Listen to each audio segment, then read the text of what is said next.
కార్తీక పురాణం 30వ రోజు 30వ అధ్యాయము.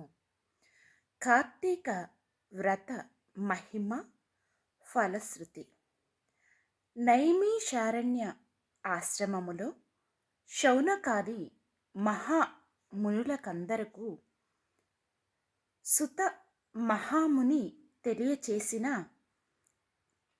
విష్ణు మహిమను, విష్ణు భక్తుల చరిత్రములను విని ఆనందించి 1000 నోళ్ల కొనియాడిరి. సౌనకాది మునులకు ఇంకను సంశయములు తీరనందున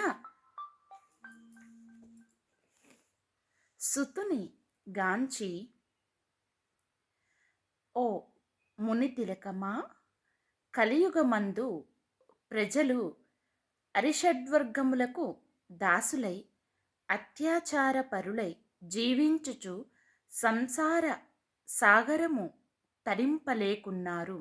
అటువంటి వారు సులభముగా ఆచరించు తరుణోపాయమేదైనా కలదా? ధర్మములన్నింటిలో మోక్ష సాధన కుపకరించు ఉత్తమ ధర్మమేది?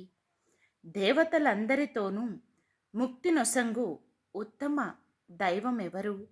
మానవుని ఆవరించియున్న అజ్ఞానమును రూపుమాపి పుణ్యఫలమిచ్చు కార్యమేది? ప్రతి క్షణము మృత్యువు వెంబడించుచున్న మానవులకు సులభముగా మోక్షము పొంద గల ఉపాయమేమి?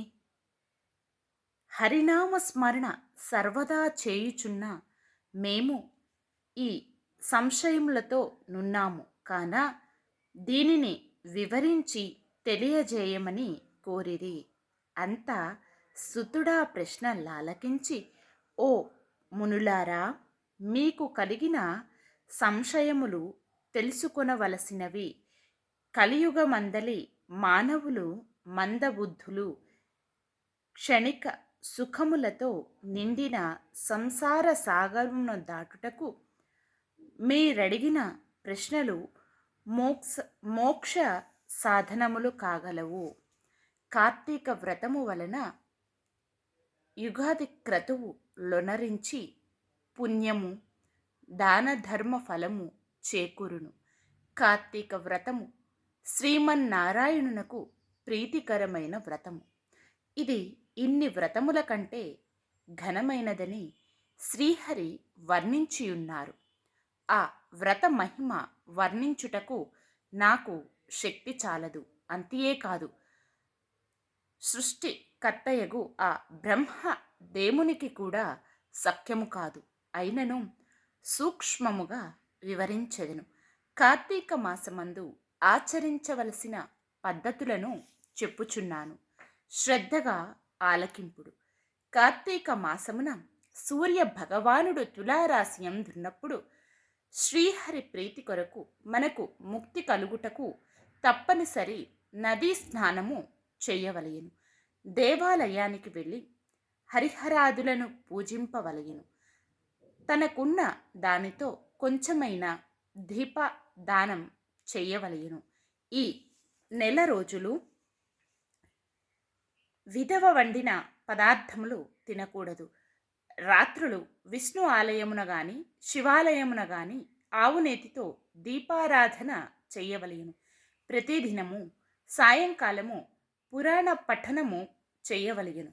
ఈ విధముగా చేసిన సకల పాపముల నుండి విముక్తులై సర్వ సౌఖ్యములు అనుభవింతురు. సూర్యుడు తులారాశి యందున్న నెల రోజులు ఈ విధముగా ఆచరించువారు జీవాన్ముక్తులగుదురు.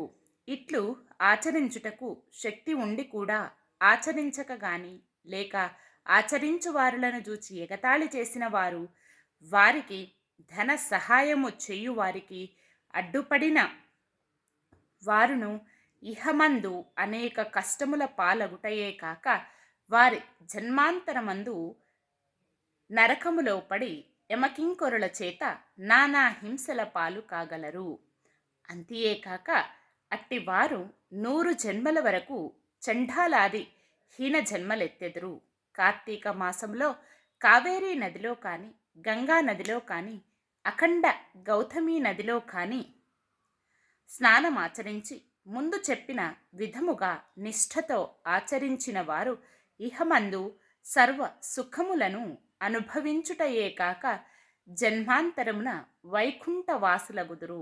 సంవత్సరములో వచ్చు అన్ని మాసముల కన్నా కార్తీక మాసము ఉత్తమమైనది, అధిక ఫలదాయకమైనది, హరిహరాదులకు ప్రీతికరమైనది కనుక కార్తీక మాస వ్రతము వలన జన్మ జన్మల నుండి వారాలకున్న సకల పాపములు హరించి మరుజన్మ లేక వైకుంఠమందుగలరు.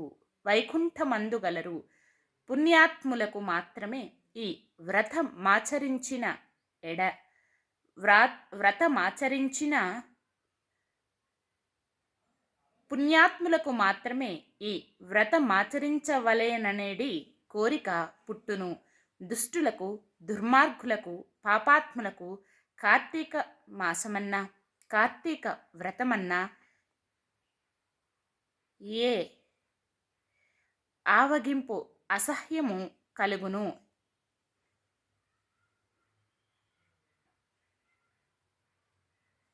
కాన ప్రతి మానవుడు ఈ పరమ సత్యమును గ్రహించి ఇటువంటి పుణ్య కాలమును చేతులారా విడవక ఆచరించవలెను.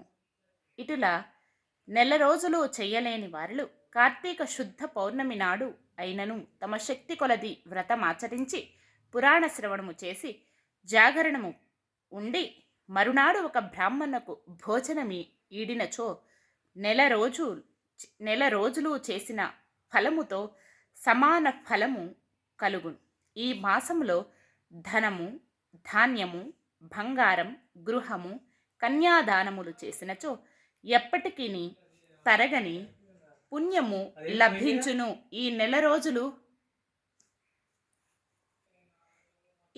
రోజులు ధనవంతుడైనను, బీదవాడైనను, మరెవ్వరైనను సరే సదా హరినామస్మరణ చేయుచు పురాణములు వింటూ పుణ్య తీర్థములను సేవిస్తూ దాన ధర్మములు చేయుచున్న ఎడల వారికి పుణ్యలోకమబ్బును. ఈ కథను చదివిన వారికి, వినిన వారికి శ్రీమన్నారాయణుడు సకల ఐశ్వర్యములు ఇచ్చి వైకుంఠ ప్రాప్తి కలగచేయును.